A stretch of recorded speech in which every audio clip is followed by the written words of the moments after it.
Welcome back to The Perspective on Berita Satu. I'm with Paul Grigson, Australian Ambassador to Indonesia.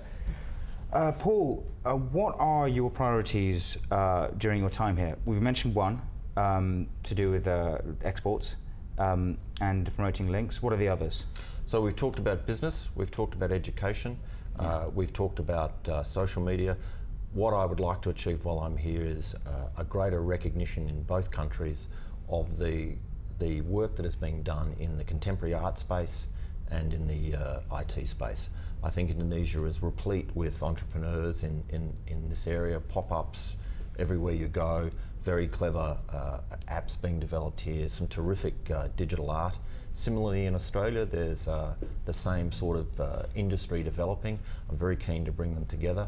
I think cross-fertilisation in those industries is a key to success, but also for us a great community linkage that's not dependent on government support. So I'm very keen to see a much greater recognition of contemporary art and the capacities of our younger people in IT. So this ties into education with your links to universities? It does. Universities and IT research is an important element of that, but I'm very keen too not to forget the startups that have no support and no structure around them. Often the most interesting and often the most promising in terms of international presence over time.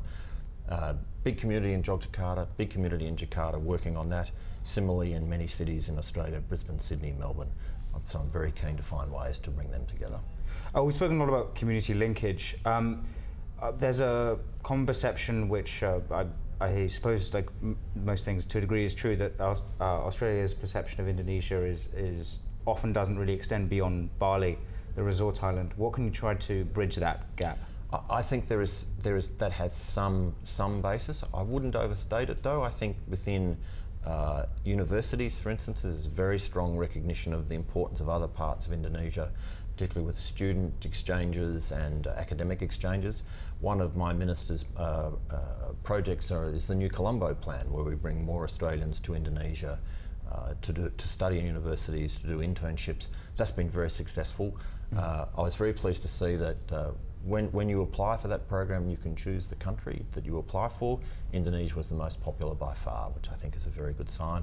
We'll continue that. I think that's another way of increasing the knowledge of Indonesia outside of Bali in Australia. And conversely, how would you, we've spoken about the questions that you've got from people as you visit mosques. What's your impression of Indonesians' understanding of Australia? I think much more can be done in terms of understanding the structure of Australian society, both the importance of Muslims, but more generally in terms of our diversity and our freedom of religion and other freedoms. I think there's a warmth and a good faith view around Australia and the community. I think it just needs to be backed up with some facts. We'll be working very hard at that over the next 3 years. And finally, just before we go, what do you want to do while you're here on a personal level? You've been here 6 months. Yes. What's your impression been, and what do you enjoy most, and what do you want to enjoy most? Well, I must say one of the things I'm very pleased about is coffee.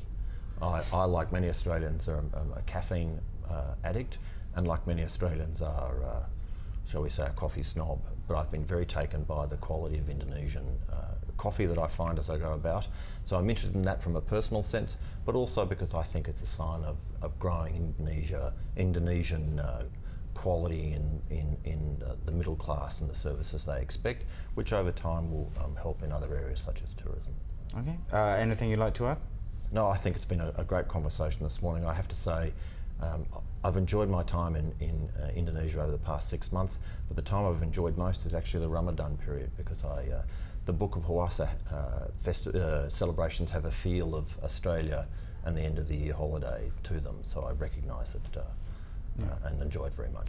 And they give you your chance to get to know people en masse? They do. We get very big groups at the house, 50, 100 people at a time, and we provide all sorts of Australian goodies with a slight Indonesian touch. Chili pavlova and Vegemite chicken. Okay, well, we've got to wrap it up there, but thank you so much for joining us, Paul. Thank you very much. I've enjoyed it. Pleasure. Join us next time on The Perspective. I'm Blaise Hope, and see you next time.